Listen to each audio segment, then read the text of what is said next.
तो यहाँ पर आप देखने वाले हम 7वें नंबर का प्रश्न हमारा क्या कह रहा है। 7वें नंबर का प्रश्न है, सिद्ध कीजिए कि एक वर्ग की किसी भुजा पर बनाए गए समबाहु त्रिभुज का क्षेत्रफल उसी वर्ग के एक विकर्ण पर बनाए गए समबाहु त्रिभुज का आधा होता है। आज हम बात करते हैं। सबसे पहले तो अपन पिक्चर बना लेते हैं, पिक्चर ड्रॉ करेंगे। सपोज हमारे पास ये एक वर्ग है, क्या है ये एक वर्ग है। मान लेते हैं ABCD एक वर्ग है और AC इसका एक विकर्ण है। हमने क्या किया, यहाँ पर एक समबाहु त्रिभुज बनाया और फिर हमने क्या किया, इस विकर्ण पर एक समबाहु त्रिभुज बनाया। प्रश्न में हमारा यही कहा जा रहा है। तो CDE और ये हो गया हमारा F, ठीक है।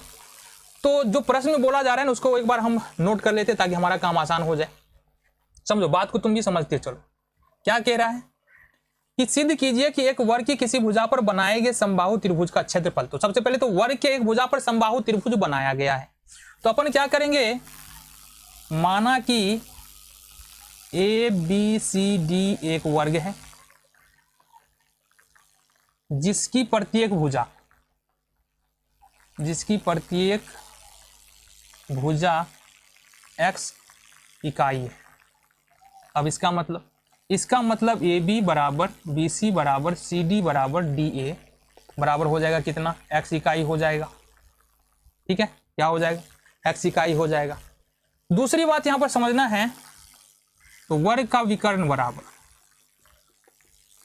बराबर यहां से होता है √2 इंटू भुजा, ये होता है ना, ये होगा √2 इंटू, चूंकि x है तो यहां पर हो जाएगा x, ये हो जाएगा तुम्हारा √2x, ठीक है, √2x हो जाएगा। अब समझो बात को।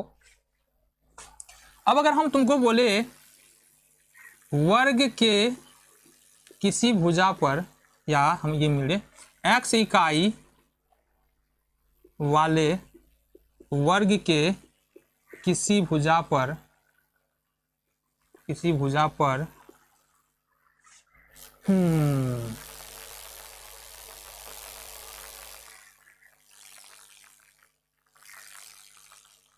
चलो ये इतना हमको नहीं करना है,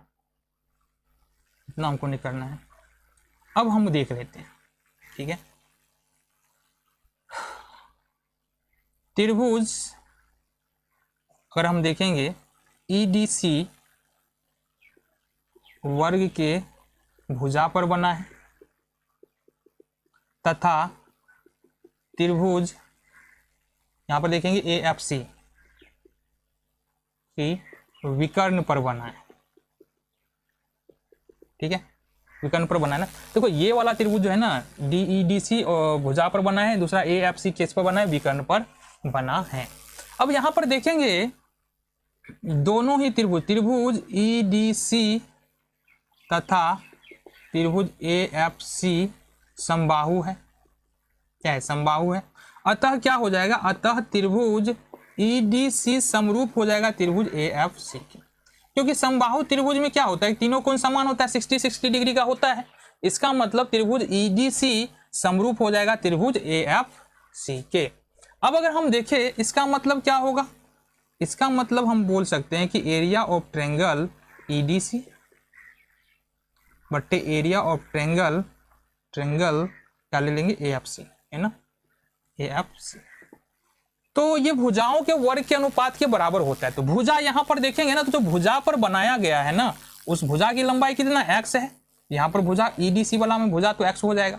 दूसरा विकर्ण पे बना है तो विकर्ण वाली भुजा कितना है, √2x है। तो यहाँ से अपन क्या करेंगे, √2x इसका वर्ग कर लेंगे, ये कितना हो जाएगा, जरा सॉल्यूशन बताओ, x² बट्टे 2x² कैंसिल, कितना हो जाएगा 1/2। कहने का मतलब क्या है, कहने का मतलब हमारा क्या निकल रहा है इससे आगे, एरिया ऑफ ट्रायंगल EDC बट्टे में एरिया ऑफ ट्रायंगल AFC बराबर ये 1/2 निकल के आ रहा है।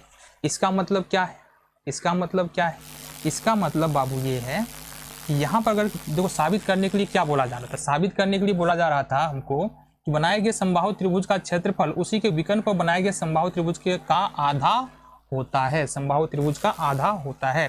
तो अगर क्रॉस मल्टीप्लिकेशन करेंगे तो एरिया ऑफ ट्रायंगल EDC बराबर हो जाएगा half into area of triangle AFC, ये हो गया।